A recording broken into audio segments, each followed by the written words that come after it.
Pittsburgh Steelers fans, I think this is something to get you excited, get you pumped up for training camp, getting ready for the season. Now, Jason Kelce, Philadelphia Eagles center, probably going to be one of those Hall of Fame guys when we talk about the best offensive lineman of all time. He's done it at a high level, has all pros to his name, Pro Bowls, and he's been doing it for a long time at a high level. But Isaac Seumalo, the previous right guard for the Philadelphia Eagles, he was a guy that the Pittsburgh Steelers kind of stole in free agency. And a lot of Steelers fans may not know about Isaac Seumalo. They may know that we acquired him, but I don't think guys know what type of player you're getting. Anytime you get a player off of a top 5 offensive line, you should feel really good about it. And I think the thing with Isaac Seumalo, he wasn't a weak link. Now, you know, the Cleveland Browns, I can throw off any team with a good offensive line, and there's usually a guy who's a weak link. He was not that for the Philadelphia Eagles. He was one of the guys, a key contributor, a guy that they leaned on to give production. And he was basically saying, as we get through this article, the Steelers are getting a steal.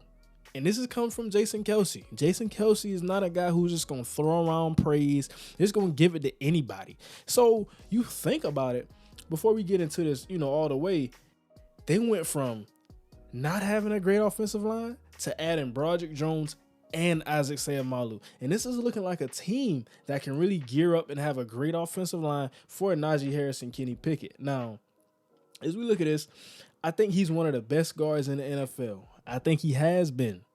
I think he's one of the most consistent players I've ever been around, one of the most consistent people I've ever been around. We know Mike Tomlin is no foolishness. We've had some blunderings in the past, but overall, it's not a lot of foolishness in this locker room on this team. So he's basically saying they're not replacing Isaac Seumalo. Now, I know about the Philadelphia Eagles. They have Cam Jurgens. They got Tyler Steen. I think that's the competition at right guard for them. And it's not a knock on those players. It's just basically saying we're going to have a right guard next year, but it won't be Isaac Seumalo. And there's nothing wrong with that at all. That's just a praise on the player rather than trying to knock the guy who's coming up behind him.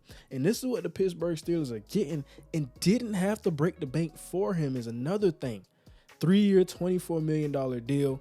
A team who wants to run the ball. Matt Canada has to prove himself. And think about the weapons.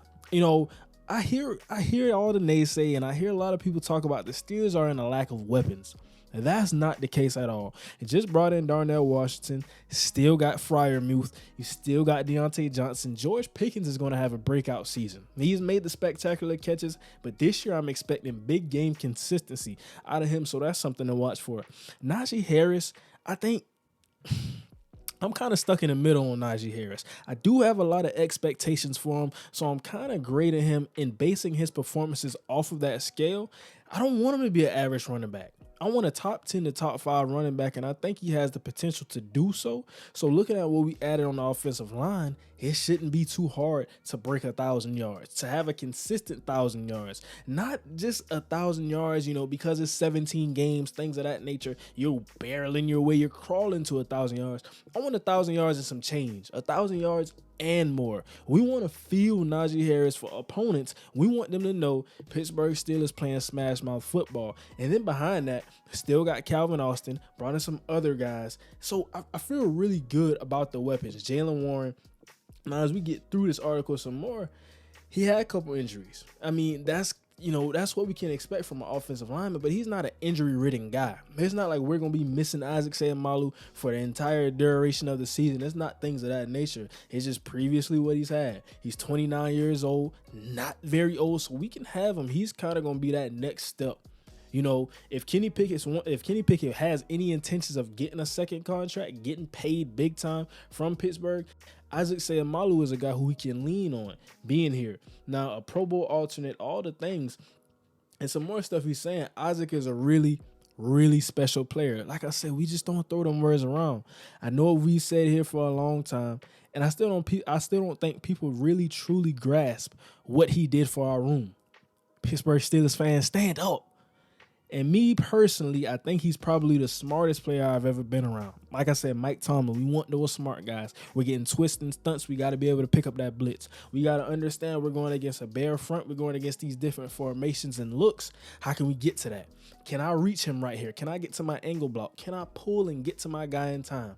We need to know all of these things. Film junkies. That's what we want. I'm getting that sense from Isaac Seumalo.